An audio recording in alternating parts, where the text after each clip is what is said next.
Nous avons des milliers, on va dire, de donateurs, véritablement en milliers, énormément de Olim Vatikim, des anciens Olim, mais également des Olim Khadashim, également des Juifs qui habitent en France qui ont contribué à cet effort extraordinaire. Ariel Kandel, Boker Tov, bonjour Boker Tov.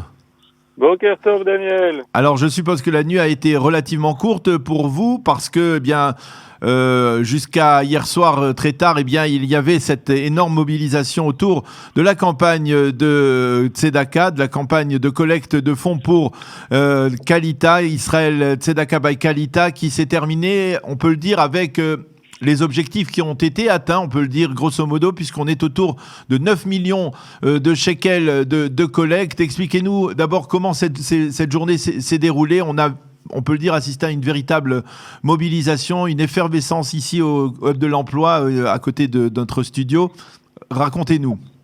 Oui, alors d'abord, c'était dans tout Israël, Daniel. Oui, à Jérusalem, à Tel Aviv, à Netanya, à Ashdod. Il y a eu plus de 300 bénévoles qui se sont mobilisés, que ce soit les associations, les synagogues, les programmes Massa, les lycées français en Israël, beaucoup de jeunes également qui se sont mobilisés, les mouvements de jeunesse. Donc énormément de monde qui était autour de cette campagne, on va dire unitaire. C'était véritablement également le but de cette année, c'est-à-dire ramener le maximum d'associations et de synagogues partenaires pour, on va dire, un bilan extraordinaire provisoire de près de 9 millions de shekels, mais c'est pas terminé, il y a encore quelques jours jusqu'à Purim, et on espère pouvoir atteindre encore les 10 millions jusqu'à Purim, donc véritablement extraordinaire résultat. Alors, on en parlait hier, il y a les dons des gens qui viennent avec leur petite contribution. Il y a eu les dons des grands philanthropes, des grands donateurs. Comment est-ce qu'on peut les répartir? Est-ce que effectivement il y a eu, lorsque vous parlez de ces 9 millions, c'est avec on va dire le doublage donc la contribution des grands donateurs? Oui, c'est ce qu'on appelle donc le fameux matching avec le doublage. Alors, on peut les répartir en 3 groupes si vous voulez. D'abord, effectivement, nous avons des milliers, on va dire, de donateurs, véritablement en milliers, énormément de ce qu'on appelle des Olim Vatikim, des anciens Olim, mais également des Olim Khadashim, également des Juifs qui habitent en France qui ont contribué à cet effort extraordinaire. C'est d'ailleurs assez impressionnant de voir que des gens qui n'ont pas pu venir en Israël pendant plus d'1 an ont contribué également à cet effort. Et puis d'un autre côté, comme vous le mentionnez très bien, ce qu'on appelle les grands donateurs, les fondations avec la fondation Adélis, la fondation Rachi, la fondation Drahi, bien évidemment, et également c'est également la beauté de cette opération, les pouvoirs publics qui en Israël comprennent parfaitement ce qu'on appelle l'outil du matching, et donc avec des grosses contributions cette année de la mairie de Jérusalem et de la mairie de Netanya, en espérant encore peut-être d'autres contributions des fonds publics dans les jours prochains. Et pour terminer, l'ambassade de France avec les 2 consulats de Tel Aviv et de Jérusalem qui contribuent également à cette opération.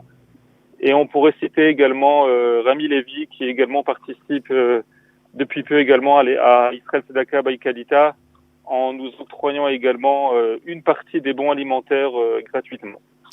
Alors, bien entendu, je suppose qu'au cours de cette journée, parmi les nombreux coups de téléphone que vous avez réalisés, il y en avait certains qui étaient plus émouvants que d'autres, des contributions que vous avez obtenues et qui vous ont particulièrement touché. Est-ce que vous pouvez nous en citer une ou deux? Oui, alors il y en a 2 en fait, je dirais évidemment, je citerai pas de nom, une contribution qui est venue de France d'une personne qui a ses parents en Israël, qui a pas vu ses parents depuis 1 an, puisque à cause du Covid, elle a pas pu voir ses parents, et qui a donc été pratiquement en larmes au téléphone lorsqu'elle a donné l'argent, en disant que pour elle le lien avec Israël était la chose la plus importante. Voilà, donc ça montre le lien extraordinaire entre la diaspora et la communauté juive de France et également la communauté française en Israël. Et la deuxième, et ça aussi c'est assez extraordinaire, vous savez, le Maïmonide dit lui-même que tout le monde doit donner les tzedaka, y compris les plus démunis. J'ai reçu un coup de fil hier d'une personne qui reçoit pratiquement depuis le premier jour l'aide de cette opération Israël Tzedaka by Kalita, une famille extrêmement défavorisée en Israël, et qui a donné également son humble contribution de 18 shekels, Chaïch Kalim. Voilà, 18 c'est la vie, donc ça fait partie des petites histoires de la journée. Alors, c'est le moment de rappeler que, vous le disiez, on peut continuer à apporter sa contribution jusqu'à la fête de Pourim, mais que ceux qui le souhaitent peuvent insérer donc ces dons dans le cadre des Matanot Laevionim, n'est-ce pas? Tout à fait, on peut cocher sur le site la case Matanot Laevionim. Alors, une partie de toute la campagne sera distribuée donc vendredi, c'est le jour de la mitzvah en fait. D'ailleurs cette année et de Pourim et de Shushan Pourim, puisque tout le monde doit faire la mitzvah de Matanot Laevionim cette année vendredi dans la journée.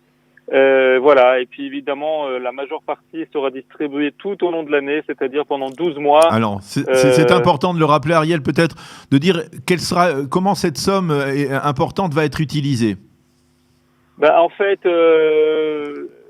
il faut bien comprendre que la loi d'abord israélienne nous oblige à demander aux familles nécessiteuses de remplir ce qu'on appelle un formulaire. C'est obligatoire par la loi israélienne. On est obligé de demander quelques détails aux familles en question.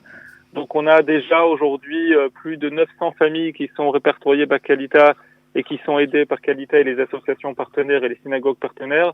Forcément, dû au Covid, il y aura plus de familles. On sait déjà qu'on va avoir de nouvelles sollicitations ou alors un besoin d'aider ces familles-là de façon plus grande que l'année dernière.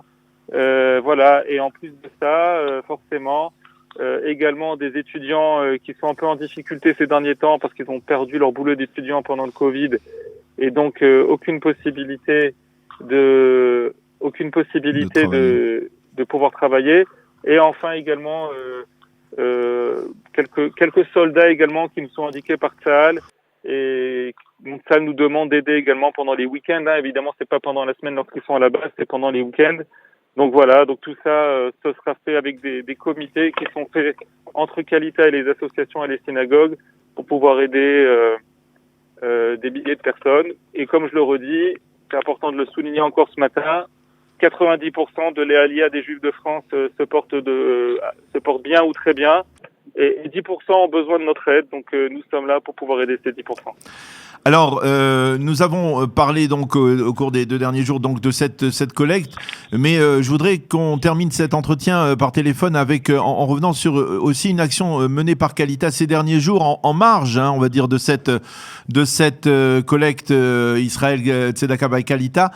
Il s'agit justement de ces efforts qui sont déployés, on va dire par beaucoup de personnes pour essayer de venir en Israël en dépit de l'interdiction de la fermeture de l'aéroport et de l'interdiction de s'y rendre, en particulier pour ceux qui ne sont pas israéliens. Kalita a été active également dans la recherche d'une solution qui va permettre d'acheminer des Israéliens qui sont actuellement en France et qui veulent rejoindre Israël, qui ne peuvent pas le faire depuis plusieurs semaines.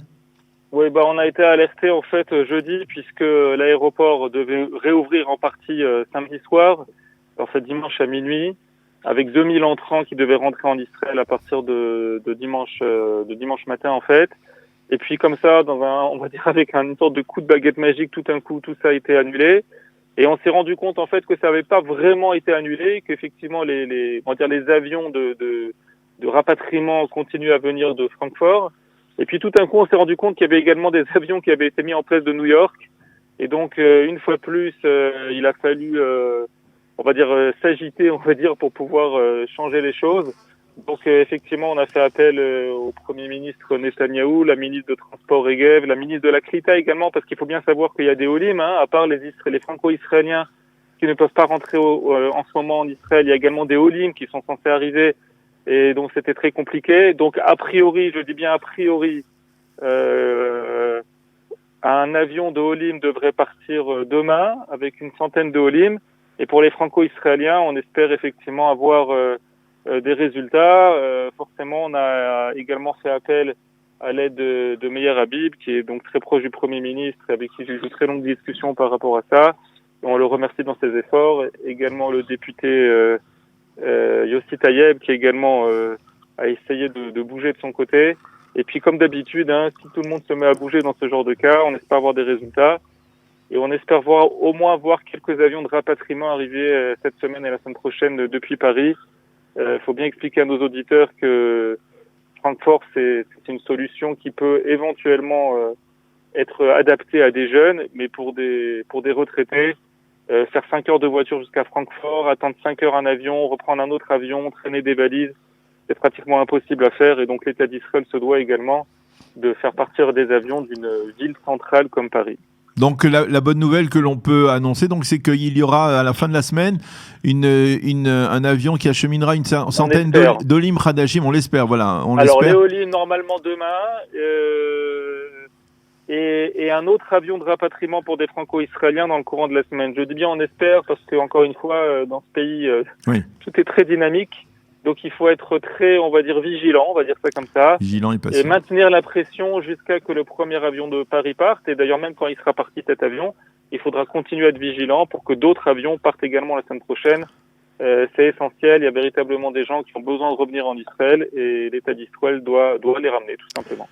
Eh bien, Ariel Kandel, merci beaucoup. On l'a vu, l'action de Kalita ne se limite pas, bien entendu, à la collecte, mais certes, effectivement, au cours des derniers jours, c'était le cas, mais aussi à cette action sur le terrain pour essayer de venir en aide à ceux qui voudraient rejoindre l'État d'Israël, qu'ils soient Olim ou qu'ils soient en train de faire la Ralia ou qu'ils soient déjà israéliens. Merci beaucoup, Ariel Kandel, d'avoir été avec nous. Be'atzlacha encore une fois et à bientôt. Kol Tov, Daniel Litraut.